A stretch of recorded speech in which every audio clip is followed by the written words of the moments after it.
Well, hello there guys, it is Eric Blue Jay here, and today I'm going to be showing you the top 10 things you may have missed in Five Nights at Freddy's Into the Pit. This includes the trailers and Steam page. Up at number 10 we have these calendars. Now you may be saying, hey yo, they're just calendars, what's so important about them? Well, there's actually 2 points that make these calendars quite important. First up, both of these calendars use different months, and as we know, we're going to be using the ability of time travel in this game. June and August we have here. It's unclear if this August scene takes place in the present. However, it's much more clear with this other shot that it has the clear date of June 1985, showing Oswald is indeed in the past. The second fact about these calendars is that you may not realize this on first sight, but both of these calendars actually lead up to a release date of the game. How do we know this? Well, both trailer number 2 and the Steam page has released in June of 2024, June 6th to be exact. And look what we have on the Steam page, one calendar that says June, all while the next calendar is dated 2 months later in August, meaning Into the Pit is releasing in August. But don't just take my word for it. Scott Cawthon has actually confirmed this to be true, as he's mentioned this game will be ready for release on FNAF's 10-year anniversary, and that is in August. Up at number 9 is that on the wall in this shot, there is actually a kid's drawing of the marionette. Of course, much like during FNAF 1, we know that the marionette already exists, and it'll be the same in the new FNAF game, as the marionette is active, and is or may have been a character in Jeff's Pizza. Although I do have a feeling Scott is holding off showing the legit marionette in any trailer or image. Perhaps she's being saved for a surprise in the full game. Unless you already saw this hint on the wall.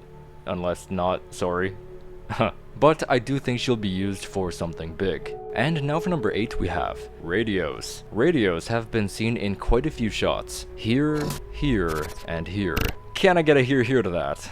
And they're just laying around. To me, they seem to feel so out of place that they have to be interactable. There's no way they're not. The radio's first appearance was during the Run segment from trailer number 2. This makes me think the radios will be used in dire situations, like getting chased by Spring Bonnie. So I do have 2 ideas what these radios will be used for. A, perhaps these radios will emit a frequency to tell us that Spring Bonnie is near. Or B, I had an idea that these radios would be similarly used to the fashion in which typewriters are used in Resident Evil games, as in we can save our progress. So maybe we can use these radios to save our progress. What do you think of that idea? And now for number 7 we have cabinets. A few hiding spots have been confirmed throughout Into the Pit. Things like the golden Freddy suit or even under a table, and although there isn't any clear proof that cabinets are a hiding spot, on account that there's no press E to hide or unhide interface, there is undeniable evidence that suggests cabinets will be another source for hiding. First off, in this image of the bedroom, there is no possible hiding area than these 2 cabinets. Although under the bed is applicable, there isn't necessarily any proof of such a mechanic for it. So for now, these 2 cabinets can be the only safe spots. Second off, there is actually a shot of Oswald hiding inside of a hiding spot. It's clear that this unit has double doors, much like a cabinet, and just looking at the inside, this is definitely made of wood.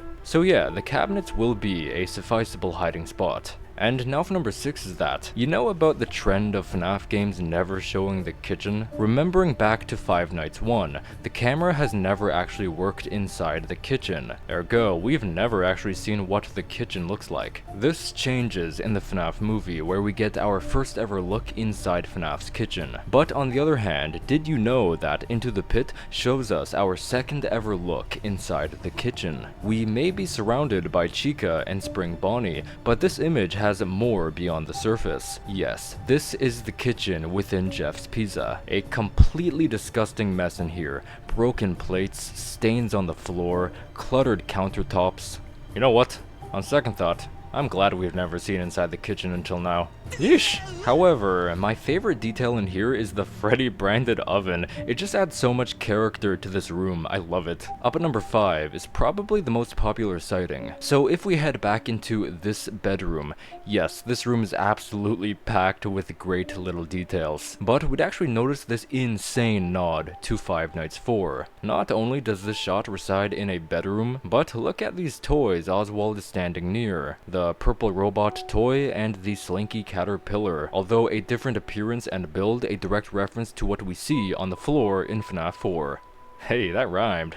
And now for number 4 we have, did you notice what happened at the ending of both trailers? That's right, at the ending of the first ever Into the Pit trailer, we noticed that Oswald is hiding inside the Fredbear suit. Unfortunately for him, Spring Bonnie detects that he's in there and kills him. Did you notice that we saw the opposite of that in trailer number 2? That's right, once again hiding within the Fredbear suit, Spring Bonnie is searching around for Oswald, but didn't detect him and ends up leaving. This displays the RNG of while hiding, there's a chance of Spring Bonnie either detecting or not detecting you. And now for number 3 we have the rules for safety. If that sounds familiar, then it should, because FNAF 1 had just that, a rules for safety chart. Did you know that the rules for safety chart shown in Jeff's Pizza is the exact same one shown in FNAF 1? Check this out. We have the exact same headline of rules for safety, as well as an exact count of 8 rules. And the details get even crazier as the thank you management area is exactly the same as well. I really like this Easter egg. And now for number 2 we have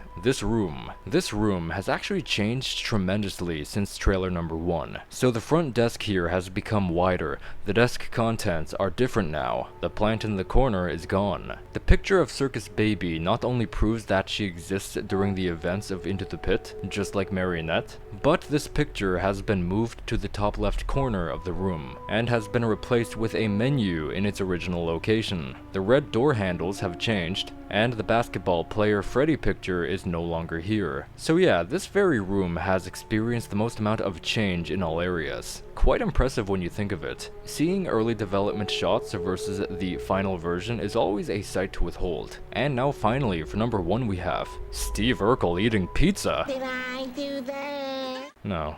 I'm joking. Check out these prizes in this prize machine. Yes, we do indeed have a Freddy plush, Chica plush, Bonnie plush, and Foxy mask, but upon closer inspection we have this toy rocket and 2 incredible Easter eggs. That's right, exotic butters from Sister Location, and Bounce Pot from FNAF World. Out of all Easter eggs shown during these new shots, this one has definitely been my personal favorite. And I also believe that this is Bounce Pot's second ever Easter egg in a FNAF game, coming after Ultimate Custom Night.